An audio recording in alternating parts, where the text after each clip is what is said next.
তো আমার হাতে ফোনটা রয়েছে Redmi 5A। এই ফোনটার প্রবলেম হচ্ছে নেটওয়ার্ক আসে না। সিম ঢোকালে নো সার্ভিস লেখা দেখায়, কোনো নেটওয়ার্ক আসে না, কল যায়ও না, কল আসেও না। তো সেক্ষেত্রে আমাদেরকে প্রথমে চেক করে নিতে হবে আইএমইআই নাম্বার। তো আইএমইআই নাম্বার না থাকলে অনেক সময় নেটওয়ার্কের প্রবলেম হয়। এই দেখুন আইএমইআই নাম্বার কিন্তু ওকে আছে, আমাদের অন্য জায়গায় প্রবলেম। নেটওয়ার্ক না আসলে 5 এর ক্ষেত্রে বেশিরভাগ WTR আইসি চেঞ্জ করলে নেটওয়ার্কের প্রবলেম সলভ হয়ে যায়।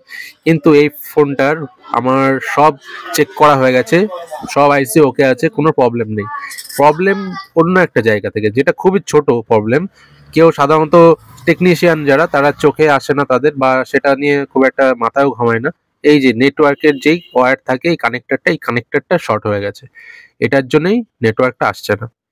সব কেটে মাথা খারাপ হয়ে গেছে, কিন্তু প্রবলেম খুবই ছোট্ট, একটা সলিউশন খুব ইজি, কিন্তু ওই জায়গাটার প্রবলেমটার জন্য নেটওয়ার্ক আসছে না।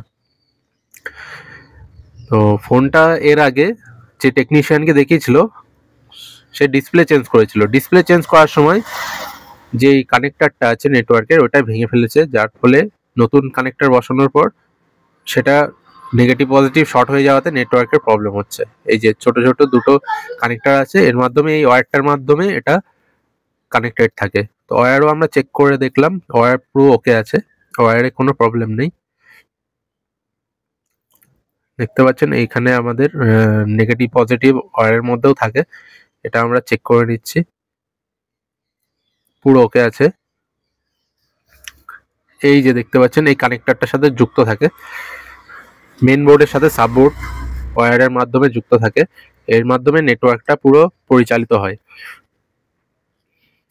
তো এই যে কানেক্টরটা, এটা ডিসপ্লে চেঞ্জ করার সময় উপড়ে ফেলেছে, এবং অন্য ফোনের থেকে খুলে এই কানেক্টরটা বসানো হয়েছে এই ফোনটাই।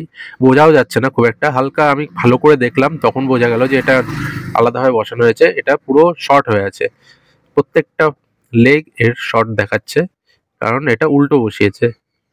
এই শর্ট হয়ে থাকার কারণে নেটওয়ার্কের প্রবলেমটা আসছে। অথচ আমরা সাধারণত টেকনিশিয়ানরা যারা নেটওয়ার্কের প্রবলেম আসে, আমরা সাধারণত আইসির কাজ করে থাকি, বা চেক না করে আইসিটা চেঞ্জ করে ফেলি, কিন্তু প্রবলেম তাতে সলভ হবে না। আমাদের এই কানেক্টরটা তুলে সেটাকে আবার নতুন করে বসাতে হবে। তো কানেক্টরটা যদি আপনাদের কাছে থাকে, কোনো টেকনিশিয়ানের কাছে থাকে, সেটা চেঞ্জ করে ঠিকঠাকভাবে বসালে কাজ হয়ে যায়। কিন্তু যদি কানেক্টর না থাকে, সেটারও উপায় আছে, সেটাও আমি বলে দেবো। দেখতে পাচ্ছেন আমাদের এখন না শর্ট দেখাচ্ছে না, কোনো রিডিং নেই কিন্তু, সুতরাং আমাদের শর্টটা কেটে গেছে। কানেক্টরটা তুললাম, কানেক্টরটা তোলার পরেই কিন্তু আমাদের শর্টটা কেটে গেল। এই যে কানেক্টরটা, এটা উল্টোভাবে বসানোর ফলে নেটওয়ার্কটা শর্ট হয়ে গেছিল। এই ছোট্ট জিনিসটার জন্য আমাদের নেটওয়ার্ক প্রবলেমটা হচ্ছিল, এবং কাস্টমারের খুব বড় একটা খরচ চলে যেত যদি আগে থেকে আইসিটা কাজ করা হতো। কিন্তু চেক করে যখন দেখা গেল যে আইসি কোনো প্রবলেম নেই, তখন আমি কাস্টমারকে জিজ্ঞাসা করলাম যে ফোনটা আগে কোথাও কাজ হয়েছিল। কাস্টমার বললো হ্যাঁ, এটা ডিসপ্লে চেঞ্জ হয়েছিল।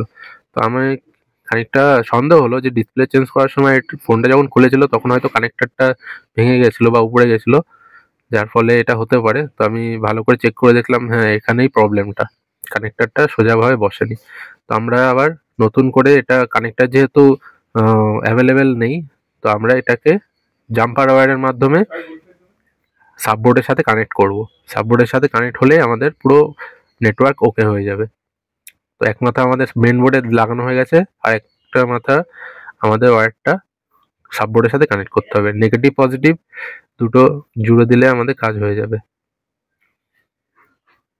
তো এই যে আমরা এটা এখানে জুড়ে দিলাম, দেখতে পাচ্ছেন এই যে নেটওয়ার্কের এটা পজিটিভ লাইন, পজিটিভের সাথে লেগে গেল, আর নেগেটিভ লাইনটা আমরা নেগেটিভের সাথে লাগিয়ে দিলাম।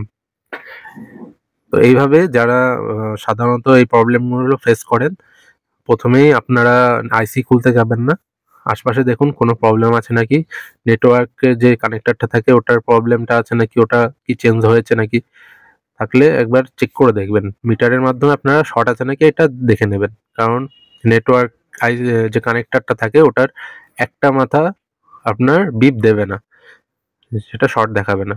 তো হয়ে গেছে আমাদের কাজ, এবার দেখবো আমাদের নেটওয়ার্ক আসছে কিনা।